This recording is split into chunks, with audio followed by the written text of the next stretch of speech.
annonceurs, chefs d'entreprise et autres. Bref, population d'ici et d'ailleurs, cet espace vous est réservé pour la promotion de vos produits et activités. Non seulement en français, mais aussi en fond, Ditamari, Fulfulde, Batoum, Dendi. À vous le choix. Pour en savoir plus, veuillez nous contacter au numéro suivant 97 64 79 91 ou 97 17 51 35.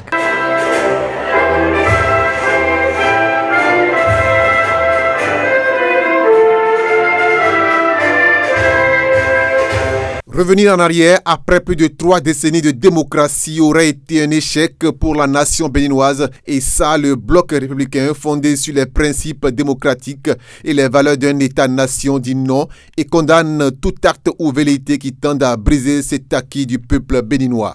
Et c'est pour le faire savoir à tous que les leaders politiques, les élus de la 7e et 8e circonscription électorale et leurs mandats ont conjointement au cours d'une déclaration ce dimanche 6 octobre à Parakou dénoncé le coup d'État qui allait faire sombrer le pays dans un chaos le 27 septembre 2024. Nous, population de la 7e et de la 8e circonscription électorale, condamnons avec la dernière rigueur cette façon de remise en cause de notre processus démocratique en cours depuis février 1990. Nous dénonçons avec fermeté et appelons tous les Béninois patriotes à dénoncer cette manière de prise de pouvoir.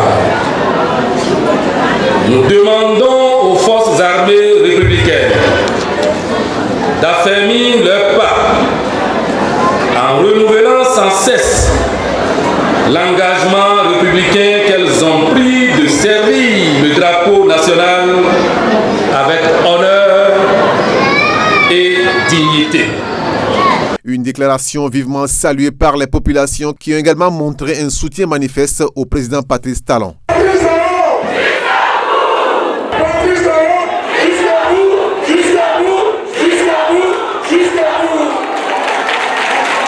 Ainsi, sans équivoque, le général Robert Bihan, l'honorable Rachid Gbedamassi, le maire de Parakou, Inoussa Zime Chabi et ses homologues de Niki, Sinande Ndali Tchaourou, Bembereke et autres, tous membres du parti Bloc républicain ont dit non, plus jamais une telle chose dans le pays, mais plutôt le respect des principes démocratiques.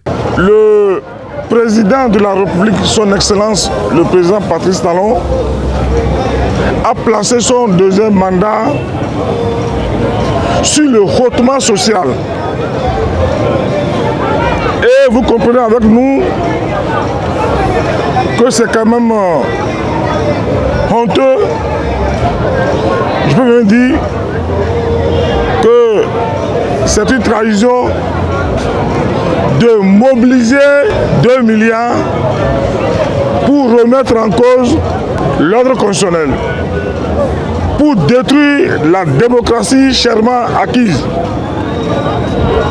Et vous savez qu'avec 2 milliards de francs CFA, on peut renforcer les microfinances.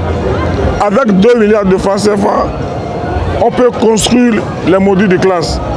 On peut renforcer les plateaux techniques, les cantines scolaires. Et nous, qui n'avons pas ces moyens, avec le peu que nous avons, on essaie de contribuer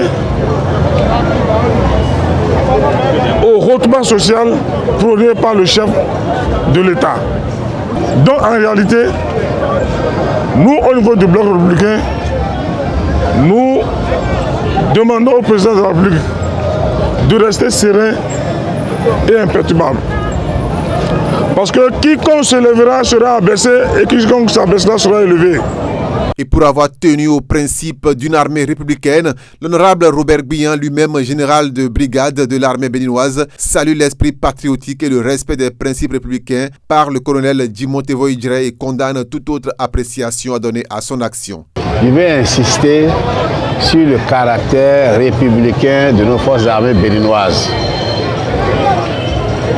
En tant que général de brigade à retraite, J'ai toujours répété que j'ai passé au sein des forces armées béninoises 35 ans, 1 mois et 14 jours.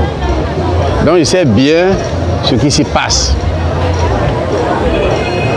Depuis la conférence des forces vives de la nation, l'armée béninoise, les forces armées béninoises ont fait un serment, celui de rester dans les casernes, celui de rester pour la défense de l'intégrité territoriale. Les forces armées béninoises ont compris que leur place n'est plus dans la politique. Et tout le long de tout ce que je viens de dire de mon parcours, ça a été le cas. J'ai été témoin de plusieurs tentatives de complot. En 1988, en 2012, je décidais que cela est, etc., etc. Ce qui vient de se passer tout récemment, c'est à l'honneur des forces armées béninoises. Le président Gbanamassi vient de le confirmer à travers sa déclaration. Les forces armées béninoises sont réellement une armée républicaine. Mon jeune frère, le colonel Thébo Ejire, a donné l'exemple. Ce n'est pas tout le monde qui peut céder à la tentation. 1,5 milliard, c'est vite fait. Ailleurs, c'est moins que ça et les gens mordent à la part. Donc, contrairement à ceux qui peuvent penser que l'armée n'est pas républicaine, ils n'ont qu'à aller revisiter l'histoire. Aucun militaire, que ce soit depuis les soldats, en passant par les sous-officiers, les officiers subalternes, supérieurs et généraux, personne n'a dans la tête de venir renverser et prendre le pouvoir. Donc je veux réitérer à l'opinion nationale que nos forces armées béninoises, une force armée républicaine au service de la défense du pays, au service de défense de l'intégrité du territoire, que ça reste dans la mémoire de tout le monde. Démarrée par l'hymne national, c'est par elle que la rencontre s'est également achevée pour montrer l'esprit patriotique qui anime le peuple béninois. Merci beaucoup.